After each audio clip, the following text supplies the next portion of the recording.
2 दिन पहले संपन्न हुई कथा में बताया कि यदि आपके दीपक में फूल बनता है तो इसे बहुत गंभीरता से लेना चाहिए, क्योंकि यह संकेत है कि परमेश्वर भगवान की कृपा अब आप पर होने वाली है। जो भी कठिनाइयां आपको लंबे समय से परेशान कर रही थी वे समाप्त होंगी। आप आर्थिक रूप से मजबूत होंगे, आपकी मनोकामनाएं पूर्ण होंगी और भगवान स्वयं आपके घर में वास करेंगे। भक्तों, हमारी बात पे थोड़ा गौर कीजिए। दीपक में फूल कब बनता है और क्यों बनता है? देखिए, जब भगवान आपको कोई संकेत देते हैं, खास तौर पर आपकी पूजा स्वीकार होने के समय, तब दीपक में फूल बनते हैं। वैसे तो भगवान कई प्रकार से संकेत देते हैं, कुछ संकेत हम समझ पाते हैं और कुछ नहीं भी समझ पाते। जैसे कभी सपने में भगवान दर्शन दे देते हैं, कभी पूजा करते समय फूल अपने आप गिर जाता है, कभी बार बार भगवान के दर्शन होने लगते हैं, या फिर ऐसा लगता है मानो भगवान की मूर्ति आपको देखकर मुस्कुरा रही हो।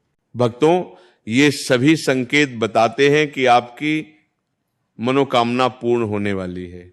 लेकिन दीपक में फूल बनना एक विशेष संकेत है। यह संकेत सभी को नहीं मिलता, ये केवल उन्हें मिलता है जो भगवान के पक्के साधक होते हैं या जो भगवान के अत्यंत प्रिय होते हैं। ये फूल रोज नहीं बनता, कभी कभार ही बनता है। कई लोग सोचते हैं कि अगर ये भगवान का संकेत है तो रोज बनेगा, ऐसा नहीं है। यदि एक बार भी आपके दीपक में फूल बना है तो समझ लीजिए भगवान आपसे प्रसन्न है। खास तौर पर यह फूल साधना काल में, नवरात्रि में, पितृपक्ष में अधिक दिखाई देता है। ये फूल गोल बाती में भी बनता है और लंबी बाती में भी। कई लोग सोचते हैं कि लंबी बाती में फूल नहीं बनता, ये धारणा गलत है। अब एक और महत्वपूर्ण बात, ये फूल कभी गुलाब जैसा, कभी कमल जैसा, कभी नेत्रों जैसा, कभी चित्र, कभी सूर्य या चंद्र जैसी आकृति में दिखाई देता है। कभी कभी आपको खड्ग या तलवार जैसी आकृति भी दिख सकती है। भक्तों, ये अलग अलग आकृतियां अलग अलग देवताओं के संकेत होती हैं।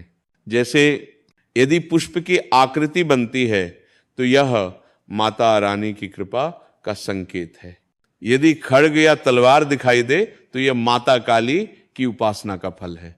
महाराज बताते हैं कि दीपक में फूल इसलिए महत्वपूर्ण होता है क्योंकि आपकी पूजा से प्रसन्न होकर भगवान स्वयं आपके घर आते हैं और दीपक के माध्यम से संकेत देते हैं। यदि दीपक तेज गति से जलता है तो भी यह प्रसन्नता का संकेत है, लेकिन दीपक में फूल बनना सबसे बड़ा संकेत माना गया है।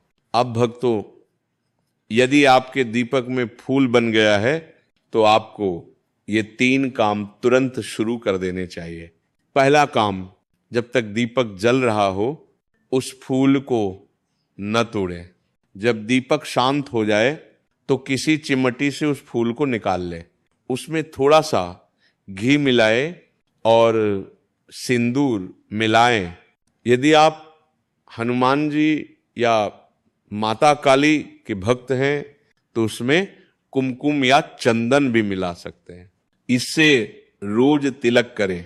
इस तिलक की शक्ति इतनी प्रबल होती है कि आपके कार्य स्वतः बनने लगते हैं, लोग आपके प्रति सकारात्मक सोचने लगते हैं, सामने वाला व्यक्ति आपके अनुसार व्यवहार करने लगता है।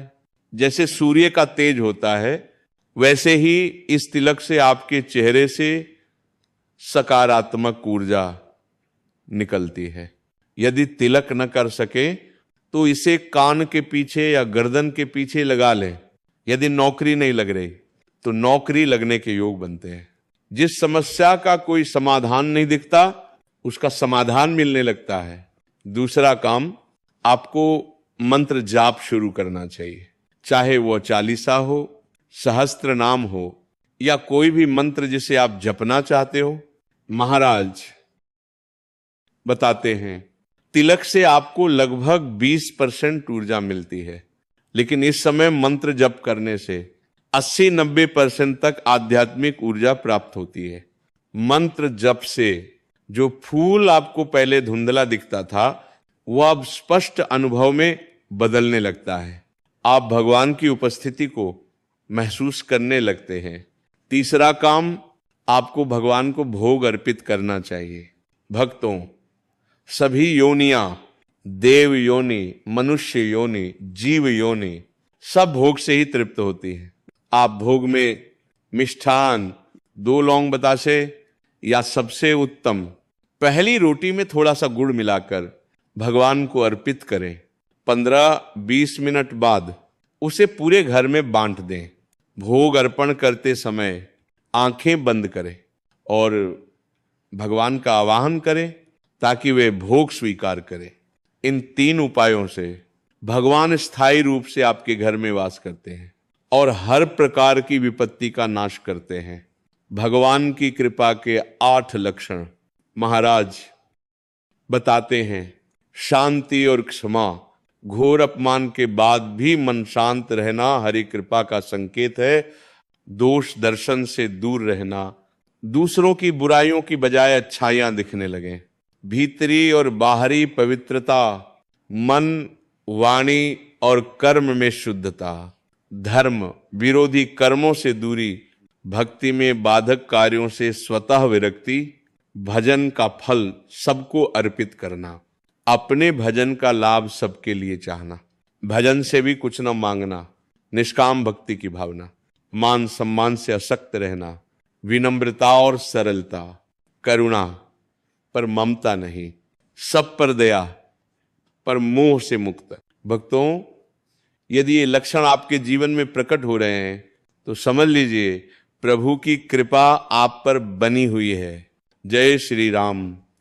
हरि कृपा सदा बनी रहे। यहां तक हो जाती है कि व्यक्ति सोचने लगता है कि क्या गरीबी मेरी किस्मत में लिखी है? क्या मैं चाहकर भी अमीर नहीं बन सकता? क्या मेरे जीवन में माता लक्ष्मी का वास कभी नहीं होगा? साथियों, ये प्रश्न हर उस व्यक्ति के मन में उठता है जिसने जन्मों से दरिद्रता का बोझ उठाया हो। और शास्त्र साफ कहते हैं कि कुछ लोगों की गरीबी केवल इस जन्म की नहीं बल्कि पूर्व जन्मों के कर्मों और शुक्र ग्रह की कमजोरी के कारण होती है। जब शुक्र कमजोर होता है तो व्यक्ति के जीवन में सुख, ऐश्वर्य और धन आते हुए भी टिक नहीं पाते, और जब माता लक्ष्मी रुष्ट होती है तो धन घर के दरवाजे से आता है और खिड़की से निकल जाता है।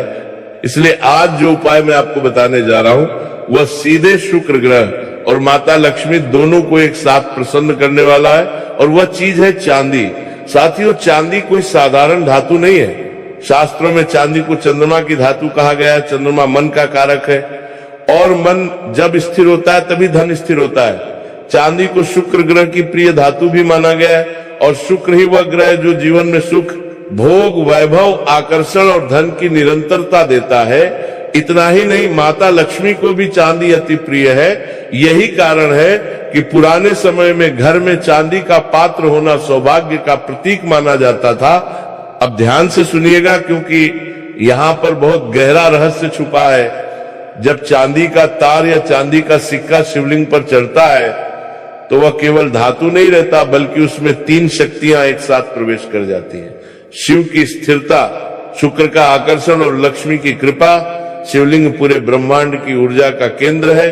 वह केवल पूजा की वस्तु नहीं बल्कि जीवित ऊर्जा स्तंभ है, और जो भी वस्तु शिवलिंग को स्पर्श करती है वह सामान्य नहीं रहती। इसलिए जब आप चांदी को शिवलिंग पर अर्पित करते हैं तो वो जन्मों की दरिद्रता को काटने वाला अस्त्र बन जाती है। इसलिए यह उपाय आपको महाशिवरात्रि से पहले ही करना है, क्योंकि महाशिवरात्रि से पहले का समय अत्यंत शक्तिशाली होता है, जब शिव तत्व पृथ्वी पर सबसे अधिक सक्रिय होता है। आपको किसी भी सोमवार या प्रदोष के दिन शिव मंदिर जाना है। अपने साथ या तो शुद्ध चांदी का सिक्का ले जाना है या पतला चांदी का तार। ध्यान रहे, चांदी नकली नहीं होनी चाहिए, क्योंकि नकली धातु में कोई ऊर्जा धारण नहीं होती। मंदिर में जाकर शिवलिंग के सामने शांत मन से खड़े होना है। आंख बंद करके कुछ क्षण अपने जीवन की गरीबी, कर्ज, अपमान और आर्थिक पीड़ा को याद करना है, और फिर मन ही मन कहना है कि हे देवादिदेव महादेव, हे माता लक्ष्मी और हे शुक्रदेव, मैं ये चांदी आपकी शरण में अर्पित कर रहा हूं।